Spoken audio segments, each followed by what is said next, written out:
trending is better than anybody in the world. I've been trending my whole life. From the day I was born, I've been trending. As a baby? It's like Donald Trump's here, guys. As a baby? I like Really? the good publicity and I like the bad publicity. Yeah, It the all plays- woman is like, yeah. Who is Donald Trump?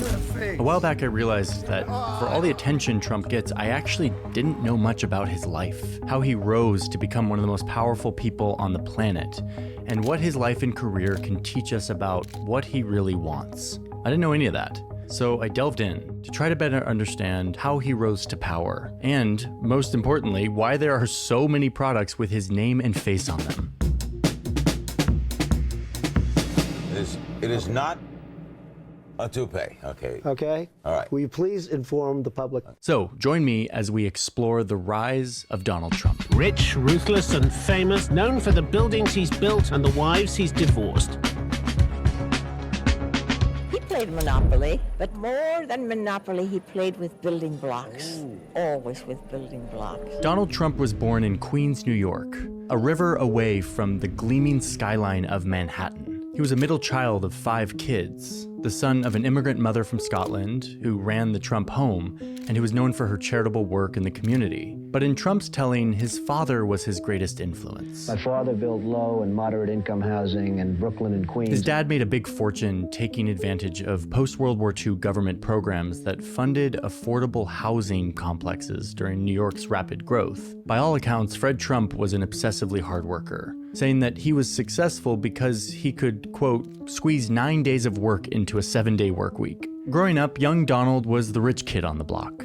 But even still, his hardworking father forced him to have a newspaper delivery route to teach him hard work. Though apparently when it rained, his dad would drive him around on his newspaper route in his Cadillac. For the rest of your lives, There will be, before you choose, and there will be. after. We just need to go home to the church. I mean, yeah, it rains a little, you drive around in the caddy. Come on, this is... Okay.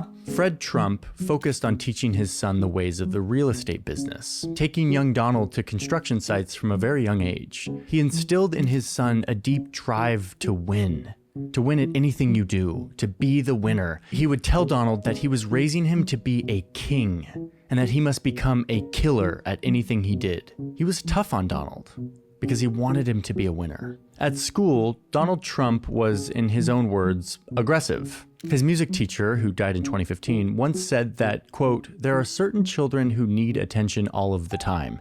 He was one of those. And even punching that music teacher in the face, apparently giving him a black eye, because, quote, I didn't think he knew anything about music. I mean, he was like in elementary school. But it does show you some of this personality that starts to shape up from a young age. Trump says in his book that he focused on creating mischief because for I had a music teacher when I was younger. Yo.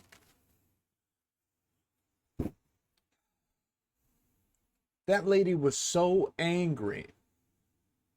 She was so angry. And I knew why. It's because she was getting divorced. I remember we would talk about it. Me and the buddies, we would talk. We'd be like, hey, you know, she changed her last name again this year. Yeah. She's going to be extra mean. You know that, right? We would sit down and talk about it. She was such a cunt. She was such a cunt. For some reason, quote, I liked to stir things up. I liked to test people. It wasn't malicious. It was just aggressive. You can read a lot more about this in his book, The Art of the Deal, where he talks a little bit about his childhood, as well as this really well-reported biography, Trump Revealed. Came in 1 year. Her name's this. Came the next year. Yo, I actually ended up, I just started calling her all of her names. I'd go throughout class. It'd be 15-minute period. I'd call her this name. 15 minutes later, I'd call her what she was last year. It was fucking great. She's like, please call me Mrs. Meh.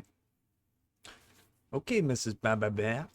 I pulled a lot from these sources in my reporting here. Anyway. One of the great choices I ever made in terms of success was the choice of going to NYMA, New York Military Academy. Trump's father, Fred, obsessed with hard work and discipline, sent Donald to military boarding school. to live full-time when he was just 13 years old. And this is where Donald Trump really starts to It was a thrive. good education. It was a good training.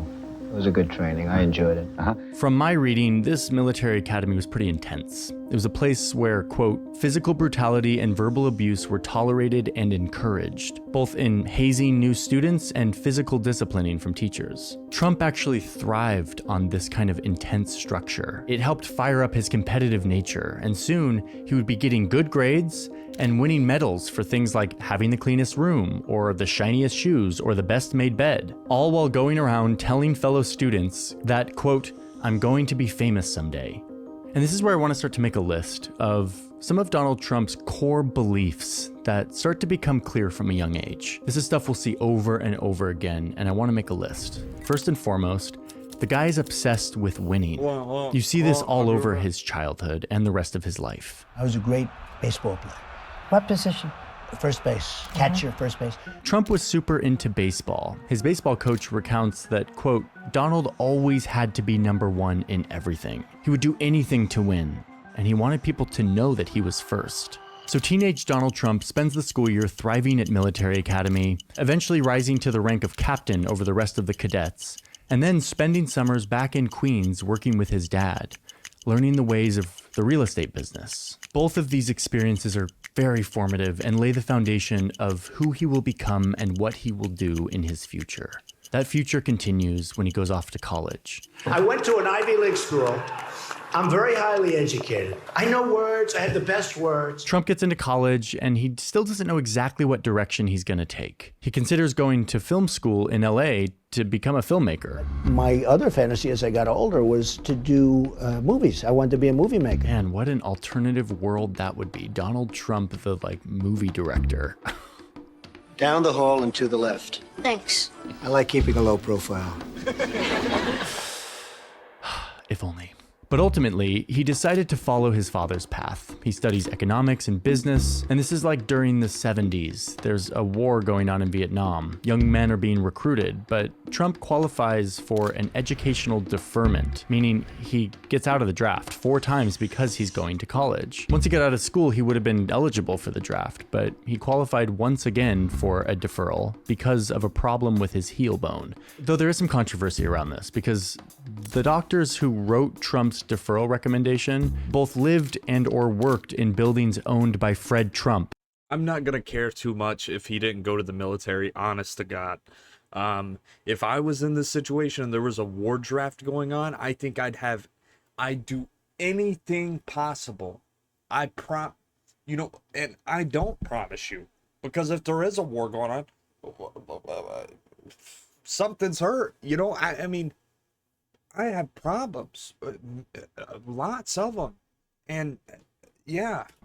Donald Trump's dad. And there's some speculation as to whether or not he actually did have a heel spur, or whether or not these doctors were doing Donald Trump's dad a favor by making it so his son wouldn't be sent off to war. Either way, he didn't go to war, and instead starts working for his dad's thriving real estate business, building lower and middle income apartment buildings in Brooklyn and Queens. And then there's this moment in 1964 that shows us another important part. Not good that he didn't go to war, but I mean, imagine if the dude died in war. I mean, that would suck, right? He wouldn't be as popular as he is today, and you wouldn't know him, right? And there'd be some people out there be like, of his personality. We'll make it the second item on our list here. There was this huge bridge in New York that had just been completed. Jumping. It was a massive feat of engineering, connected Brooklyn to like Staten Island or something. Fred Trump was invited to the opening ceremony of this bridge, and he invited his son Donald to be present. Donald sat there in the crowd and noticed that during this celebration of the bridge, the guy who actually designed the bridge was there, but he was just off in the corner. Quote, no one even mentioned his name, recalls Donald. He goes on to say, quote, I realized then and there that if you let people treat you how they want, you'll be made a fool. I don't want to be made anybody's sucker. They just took us for a bunch of suckers. This is a huge one. That for Donald Trump, it's not just about winning. It's that you must fight for recognition. That if you're not the center of the show, you're a sucker. Recognition and attention matter a great deal to Trump from a very young age. I'm an artist. In a certain sense, I'm an artist. I build the greatest buildings in the world. Okay, so Trump joins his dad's business and he starts really learning the ways. And I started off making little deals in Brooklyn and Queens with my father, and they seemed to work out. He's only in his 20s, but he quickly runs into some big issues that would redirect the course of his life. At this point, we're in like the 1970s. The Civil Rights Act had just passed, which made it illegal to discriminate against people based on their race. And to enforce this, the US government, the Justice Department, would send agents undercover around to different apartment complexes to make sure that landlords weren't discriminating on who they rented to. This was a routine thing that they were doing, and it eventually happened to the Trump apartments. The DOJ would send in a black person undercover to apply for an apartment, and they quickly started to see a pattern where black or Hispanic people would be told that there was no available units in that complex. And then right after, the DOJ would send in a white person looking for the same type of apartment, only to find that suddenly there was room in that apartment complex. Department of Justice officials did this over and over and started to see a pattern of systematic racial discrimination. And on one day in 1973, Trump and his dad are hit with this lawsuit. The United States of America v. Fred Trump, Donald Trump, and Trump Management, Inc. The DOJ is hitting him with this lawsuit over allegedly discriminating against people based on race or color. They found that managers would mark rental applications with a C, indicating color. But yeah, these are one of these rental applications, and this may be the C that they are referring to here in the remarks section. I don't actually know, I haven't verified that, but in one testimony, a doorman for Trump's property said that he was directed to tell black applicants that the rent was twice as much as it actually was. And then when they asked the super why they denied certain applicants, the super replied that he was, quote, doing what my boss told me to do. I'm not allowed to rent to black families. The DOJ found that this was widespread, happening all over in Trump's at least 14,000 units. This lawsuit was a pretty huge deal. It was one of the largest fair housing cases at the time. Here's the New York Times front page the day after this came out. Major landlords accused of anti-black bias in city. 27-year-old Donald Trump was furious. But instead of admitting to these allegations and settling with the DOJ, he fought back. And this is where we get to the next item on our list, which is a pattern we'll start to see, which is that when Donald Trump is called out for something, his response is often to fight no matter what. I think people see me as a fighter. I think people have always seen me as a fighter. They know that I don't take a lot of crap from people. The Trumps responded by countersuing the Department of Justice for $100 million, claiming that they made false statements. Now, the judge dismissed this suit outright, saying that there was no basis for it. But even still, the Trumps fought on. During this time, Trump said that, quote, I'd rather fight than fold, because as soon as you fold once, you get the reputation of being a folder. So he kept fighting for years, even though there wasn't really a solid defense there. And finally, he was forced to fold. But watch how he does it. Watch what he prioritizes.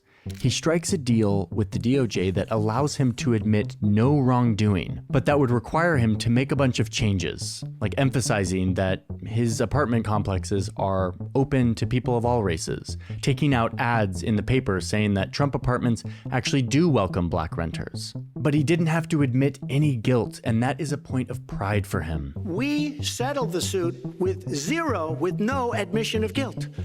It was very easy to do. Fighting no matter what means never admitting you're wrong, regardless of the circumstances, never apologizing, never folding. It's something that all humans do. They evade responsibility, but Trump has kind of made a brand out of it. It's a pattern that we'll see over and over. But anyway, a bigger point I want to make here is that this whole lawsuit really turned Donald Trump off of his dad's business. He didn't like this whole renting to middle and lower income tenants. It was causing too much trouble for him. Remember, he grew up in a rich New York City family with a reputation and connections. He had a taste for prestige and luxury and wealth and attention, and none of that was out here in Queens. So in his early 30s, he starts to turn his attention across the river toward Manhattan, the epicenter of wealth, prestige, excess, and attention, the high life of New York City.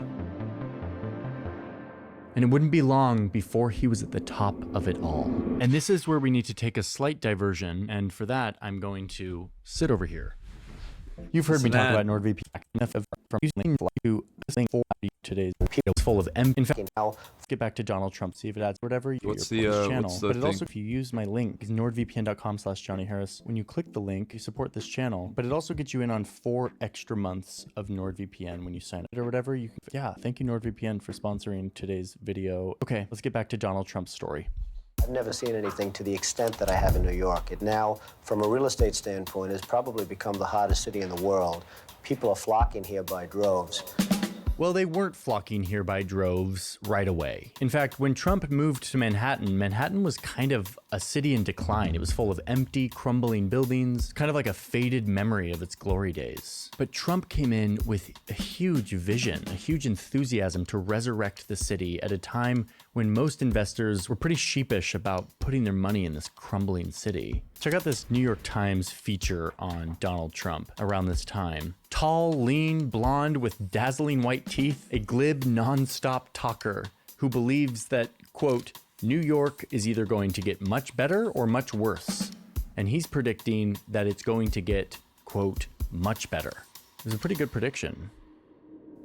Over the next decade, Trump used his father's company connections, money, reputation to buy old decaying buildings and give them glitzy renovations. And we purchased the old Commodore Hotel, and we've reconverted that now into about $110 million Grand Hyatt Hotel, which is... This includes the purchase of this old department store on Fifth Avenue, atop which he built his signature project, Trump Tower, a 68-story building in Midtown Manhattan.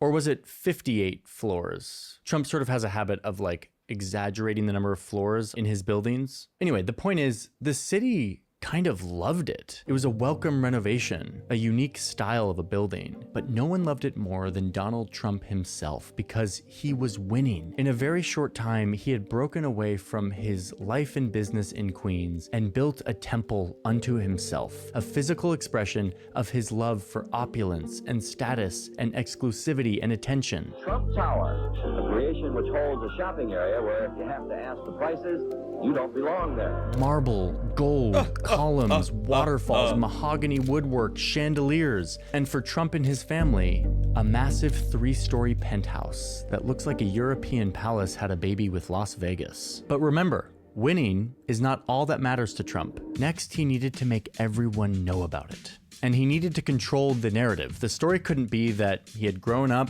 with a rich dad who gave him money and reputation and connections to make a lot of this happen, or that a lot of these deals were made with a combination of tax exemptions, with some fairly shady financial sleight of hand, and at times full-on lies to banks in order to secure funding. That's something we understand now because court rulings have come out to prove how shady a lot of this was. But no. At the time, the story needed to be that he was this smart, hardworking guy. And honestly, there's no doubt about that. But this is where Donald Trump's master storytelling comes into play, showing his ability to subvert the law while crafting a story about his success that people would just eat up.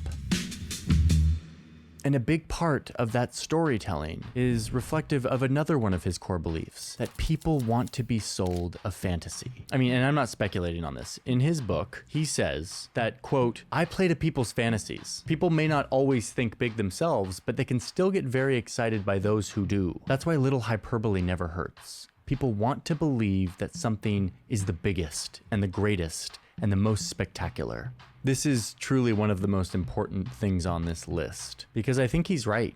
I think people do like to be sold a fantasy. I like it. You do? Man's got it made, got everything. He started crafting this big fantasy image of this rich, no BS talker. He became good at getting in front of the camera, telling the story that you want to hear. I'm a rather, and you will be surprised, but I can be a rather humble person if I want to be. I like to be non-controversial. Have you folks noticed that? By the mid-1980s, Trump's tower and big personality had made him famous, giving him the platform to keep selling his fantasy persona as a rich party animal, always surrounded by women and famous people. And there was perhaps nowhere that helped elevate this image and storytelling more than the New York City tabloids. I mean, 22 days in a row or something on the cover of the tabloids. It's never been anything like that. Trump appeared on the front page of the New York tabloids 87 times in the course of 15 years. And this was not by accident, it was by design. This was a part of his strategy. He learned how to hack the media really early on. This idea that no matter how much bad press you get for shady business like racial discrimination, bribing people that have connections to the mob, allowing his casinos to be used as money laundering, all of this can be washed away if you distract people with a tantalizing, glamorous lifestyle. Sell them a fantasy, because that's what they want. Or better yet, in his own words in 1991 in an Esquire interview, quote, "You know, it really doesn't matter what they write, as long as you've got a young, beautiful piece of ass." This would prove to be true, and still is true. And the tabloids were his megaphone for this strategy. The reputation of Donald Trump, the man who dates a different woman every year. I want to talk a little bit more about the tabloids because I feel like this was like his boot camp for learning how to work human psychology and the media to get attention. He became an expert at getting people to pay attention to him for good and bad, and finding a way to get whatever he wanted to appear in print.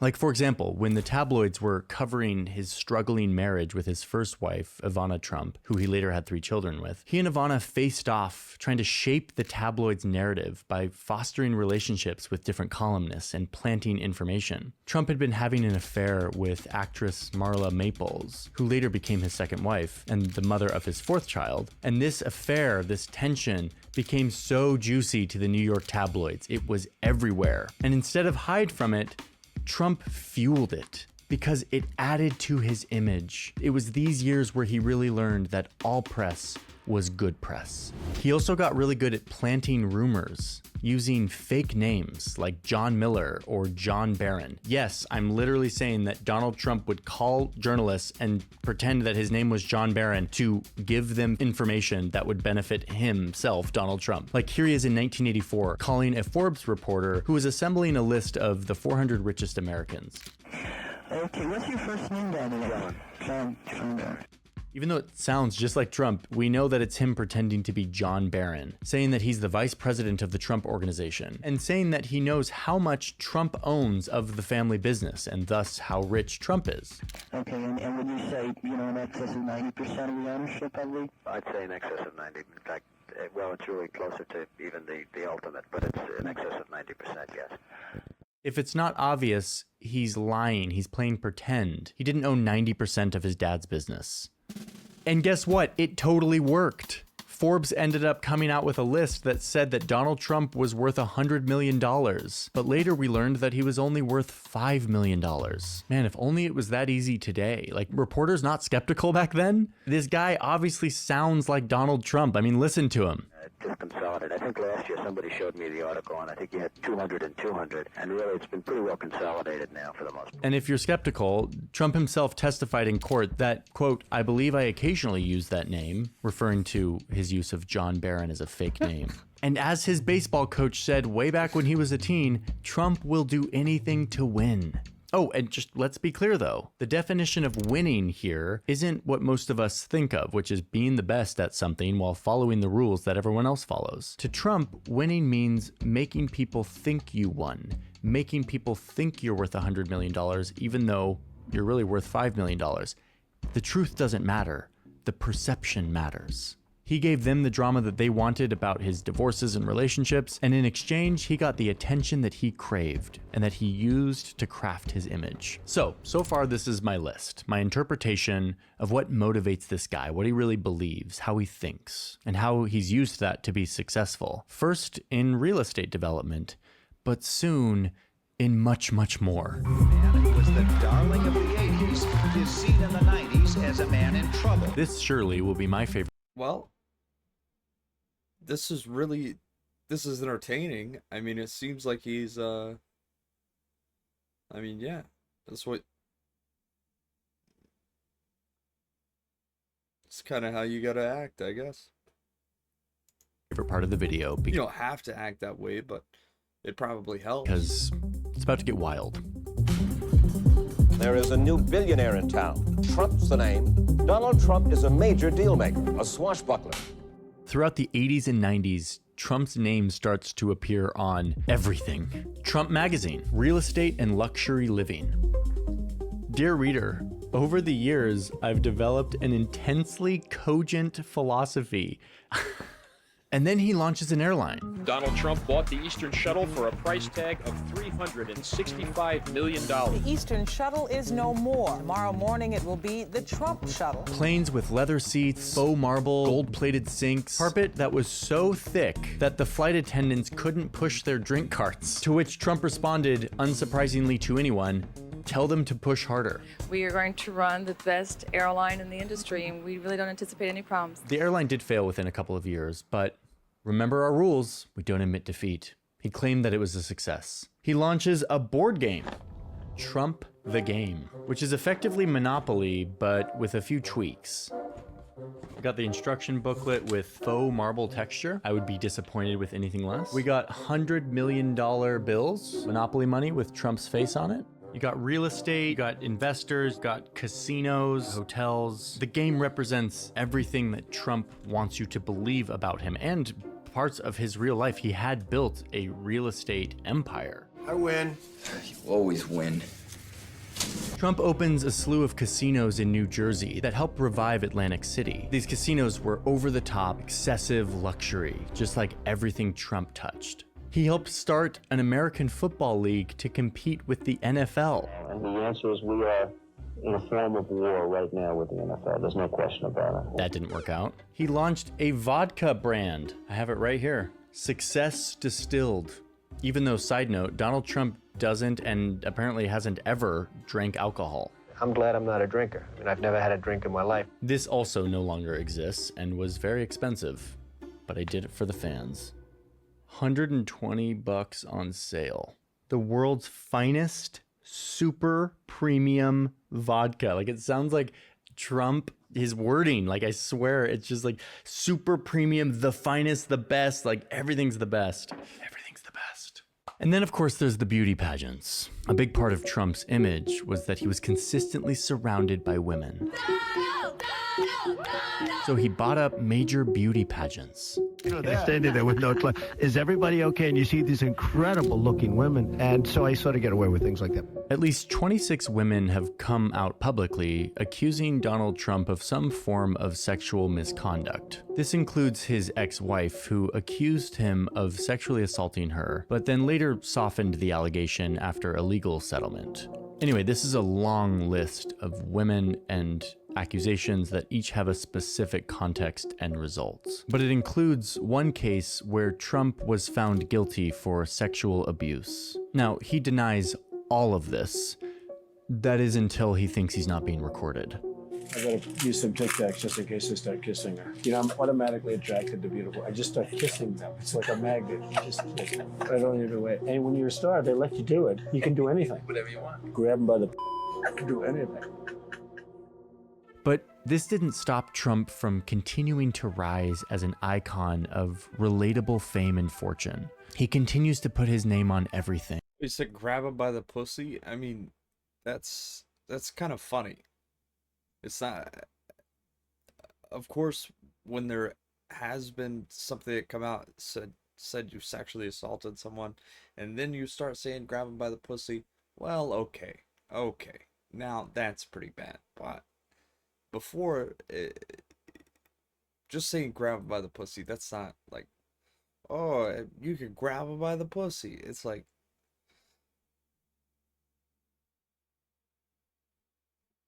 really? You really grab him by the pussy? Turning, as one Trump Organization executive put it, quote, from a serious businessman into a cartoon. He's on the cover of Playboy. He creates a real estate investing course that he calls his university, which he eventually got massively sued for. He launches a travel and tourism website, a mortgage company, a home and furnishing brand. Finally, the same luxury and comfort I demand in my hotels. A men's clothing line, including ties. Okay, wait, side note, I have a funny story here. When I was a Mormon missionary and I had to wear this every day, the only way to express yourself is with a tie. And so we would trade ties with each other. And the most valuable ties were Trump ties because they were like so, I don't know, they just had weight. They just had brand power associated with them. Yeah. I once traded a Trump tie, I'm not gonna lie. Anyway, moving on. There's Trump Winery, and then he's suddenly launching a steak brand. When it comes to great steaks, I've just raised the stakes. Like, we kept finding new things that Trump's name was on, like this urine test kit that is currently on eBay for a couple $100. No, we did not buy it, right? $500. No, thank you. Oh my God, we almost pulled the trigger on that one. Nope. And then of course this literal water called Trump Ice with the guy's face on it and just water from 2004 or something. We also paid a lot of money for this collector's item. Oh no, it expired in 2004. We're going on 20 years from when this expired. 20-year-old water. I wonder how it's doing. Should I take a sip? Should I open it? Like, what else am I gonna do? I have to take a sip. I'm drinking some right now. I'm doing it. Oh, whoa. This expired 20 years ago. Oh, dude, it's been like vacuum sealed. Oh. It smells chemically. I'm taking a sip. This could be my final sip. Death by Trump water. No, I'm just kidding. Wow. Okay, Trump water. Tastes like prestige. Like this guy could brand anything with his name and face. He'd become a symbol. But what you have to know about all of this stuff is that he didn't own most of this. He's really just licensing his name. Like all around the world, you see these buildings. They have the Trump name on them. But Trump or his organization didn't build them. They don't manage them. They simply give the people who do own them permission to use the name to signal a sense of prestige, brand power. Trump's image had become his greatest asset, appealing especially to the American middle class. Because even though Trump came from extreme wealth, he presented like an everyman. He was a plain talker, he had an outer borough Queens accent, and yet he had it all: the money, the women, the luxury, and this pull yourself up by your bootstraps reputation of having earned it from the ground up. A Disneyland-esque version of the American dream, which was a mix of half reality and half fantasy. We're used to a lot of this stuff now, celebrities and influencers putting their name on stuff to sell someone else's product. But back in like the 80s, most people would see all of these products and think that like Trump owned all of it, that he had this massive empire with dozens and dozens of products. Leasing his name allowed him to build an empire of products, but without using his own cash. And when these businesses failed, as nearly all of them eventually did, Trump could pocket his profits, cut ties, without facing the fallout of the business folding. Now, let me be clear. I'm not saying that this is illegal or even unethical. If anything, it was smart. I guess my takeaway here is that Trump's main skill wasn't being a businessman in the traditional sense. It was being a marketer, a showman, the sales pitch, the ability to sell himself, and the fantasy that he built around himself. His rise is almost entirely explained by his ability to do that, combined with the fact that he was born and raised with an obscene amount of money to get him started. Okay, but let's move ahead with the story. I've emphasized this enough. Trump has built this big fantasy brand. It's really working. He's making a lot of money. He becomes like an icon. But by the early 2000s, his brand was kind of losing its luster. His business empire starts to kind of decline. His casinos were filing for bankruptcy, and his glory days seemed to be maybe over. But that would change in 2004 when he was able to once again monetize his persona, this time on a reality TV show. New York City, it's the benchmark for success. Believe me, I know. My name is Donald Trump, and I'm the largest developer in New York.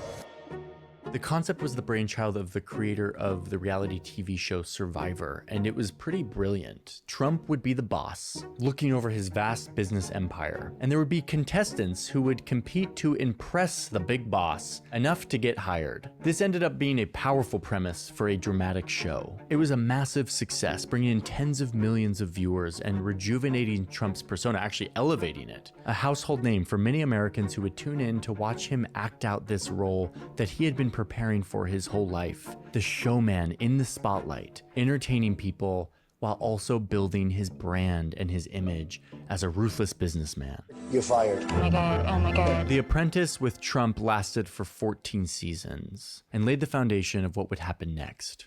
His launch into running for president. I am officially running for President of the United States, and we are going to make our country great again. Do you have the the genes to be a successful politician? Well, you never really know. I think I'm pretty outspoken, and that's not probably a good thing in terms of a politician, but it's a good thing if you ever got elected, you can really do a job. You've said, though, that if you did run for president, you believe you'd win.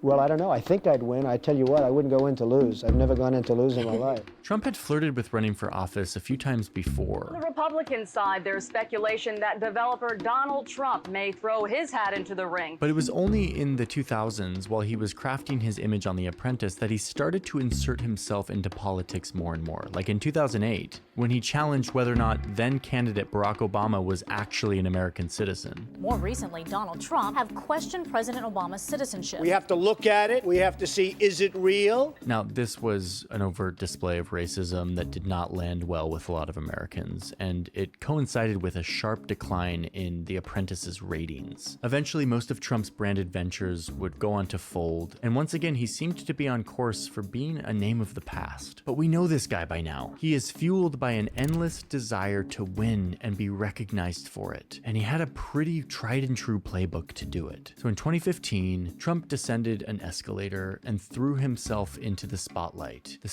that he knows so well. When he was asked later why he decided to run for president, he said, quote, "Because here's the way I look at it. I have so many rich friends, and nobody knows who they are. You must fight for recognition, or you'll end up as someone else's sucker." Say what you will about Mr. Trump, he certainly would bring some change to the White House. So he wielded his tireless work ethic and his ability to inflame and divide and lie and lie and lie some more and bully all the way into the limelight. After years of practice on smaller stages, he entered the largest stage of them all and expertly sold the fantasy of being the everyman, despite having never lived like anything but a king. And it worked. He won. He didn't get the most votes, but he still won fair and square. And he became the president of the United States for 4 years. And then, when he lost, he did what he's always done, what we could have predicted he would do. He fought it to the death, attacking the rules of the system that he had lost in, selling his lies to an angry population who believed them, and dealing a blow to the foundations of our fragile democracy. And tens of millions of people continued to love it.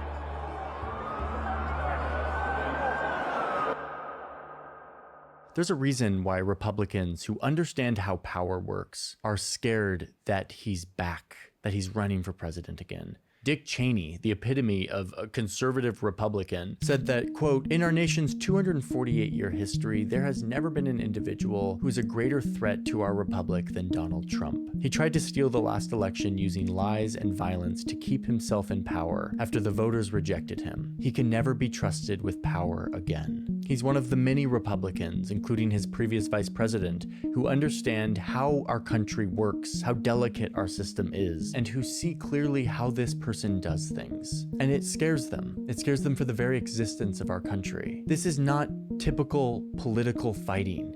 This is weird. This is different. This is a genuine worry for the system itself. A system that now, thanks to a new Supreme Court ruling, gives a sitting president immunity from the law, right at a time when indictments from government prosecutors are racking up against Donald Trump. Not because the deep state is out to get him, not because the Democrats have coordinated this, but because he has broken the law, and our system is working to make him stand accountable.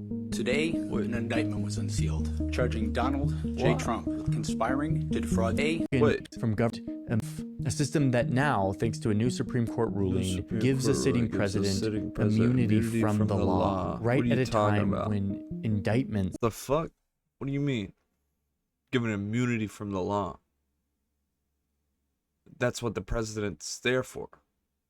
Is to uphold the law. Is to like be like, hey, this is what we should all be doing. Don't do crime, do grime. That's what the president's supposed to do. They're supposed to sit there and they're supposed to be like, hey guys, keep doing the good stuff. Everyone do the good stuff. Don't do the bad stuff. And that's what they're supposed to do. And the country gets better. And yeah. Can't just give them immunity from the law. Immunity from the law, like what? Wait, what does this mean? Immunity from the law for a sitting president. Presidential immunity in the United States. As well as civil and criminal immunity for the official acts. Immunity is explicitly granted in the Constitution. What the fuck? That doesn't seem right. Key facts from the Supreme Court's immunity ruling and how it affects presidential power. In a landmark ruling with potentially major impact on the 2024 presidential campaign, a U.S. Supreme Court majority ruled that presidents, including former President Donald Trump, have immunity from prosecution when carrying out official acts. What are official acts?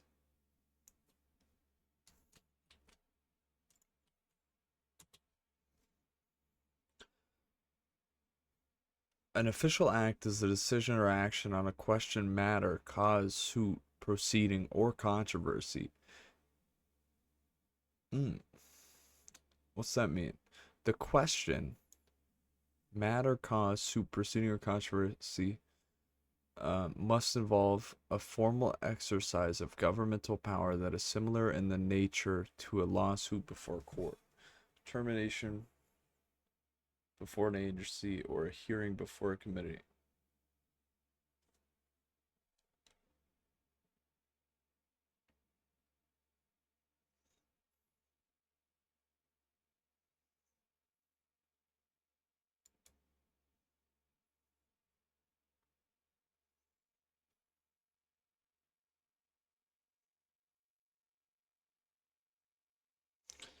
In a historic ruling on Monday, the U.S. Supreme Court said former President Donald Trump is entitled to immunity from criminal prosecution for official acts taken as president, but not for any unofficial acts. I don't know what that means. The 6-3 decision could have major implications for the various criminal cases pending against Trump, especially special counsel Jack Smith's federal case, for which Trump faces 4 felony counts for alleged attempts to overturn the 2020 election.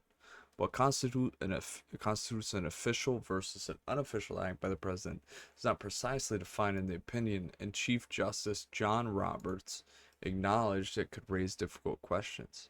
Certain allegations, such as those involving Trump's discussion with the acting attorney general, are readily categorized in light of the nature of the president's official relationship to the office held by that individual. Roberts wrote an opinion piece. Other allegations, such as those involving... Wait, what? In the opinion piece.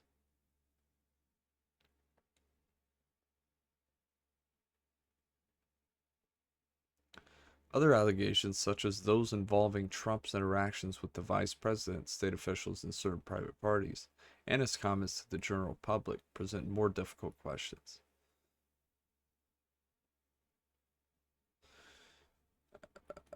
I don't know what that means.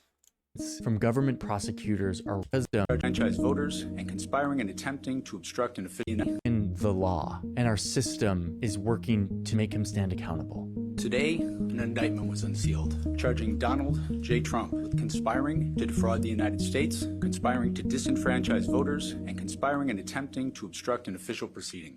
As Trump runs again for the White House, I've been seeing these same ingredients play out, these beliefs, these behaviors. He has a tried and true playbook, and he'll use it over and over again. I mean, just look at this side by side that The Daily Show recently did. Joe Biden is a failed president. She was a failed vice president, the worst president in the history, the worst vice president in history. He is incompetent. She's incompetent. She can't talk. She can't talk. Low IQ. He's a low IQ individual. She happens to be really a low IQ individual. She really does. She has a very low IQ. Do not stare at the screen for more than 3 seconds. Don't forget. After studying his life and watching him lead my country for 4 years, it feels clear to me that Donald Trump will continue to pursue this playbook, these beliefs, this lifelong ambition to win, to not be anybody's sucker, to win and to get recognition for it, recognition that he so deeply and nakedly craves. This is what he's been doing his whole life, to win at all costs. to do whatever it takes. And my genuine worry, like that of Dick Cheney's, is that this time he's willing to rip apart the entire country in the process. I've made a similar video for the other candidate running, Kamala Harris. That video comes out next week. It is a similar biography commentary on Kamala's life. I've tried to approach both of these with a non-biased lens, but at some point I also have to say what I observe and what I see. You know, I really feel like my view of Trump was expanded through this research. I was able to humanize him and see him in a different way and understand him. And I think that's really important. And yet when I feel like the political system that ensures my freedom and security is being attacked, like that is also something that I will say full-throatedly and without mincing words. Make sure to check out our other channel, Search Party, which is a deep dive on geopolitics and global sports, started by my old colleague, Sam Ellis. If you like this channel, you'll like that channel as well. And also make sure to check out our music brand. All the music that we make in our videos is I think you should be able to say that the election was rigged. I think you should be able to have that point of view and that take and to be able to challenge that. I think that should be, I think that rigging the election is possible, but I also think that this guy's wrong sometimes. Like Donald Trump, he's done some shitty stuff and some crazy stuff and how he acts, and it's very it's evident that the dude is using the same playbook from the clips that was shown, where it's like, oh, Joe Biden's low IQ, oh, Kamala Harris is low IQ. It's like the same shit, just insert she or her. So yeah, and that thing about the official acts thing, I don't know what that is, but that seems scary. So yeah, now I'm scared.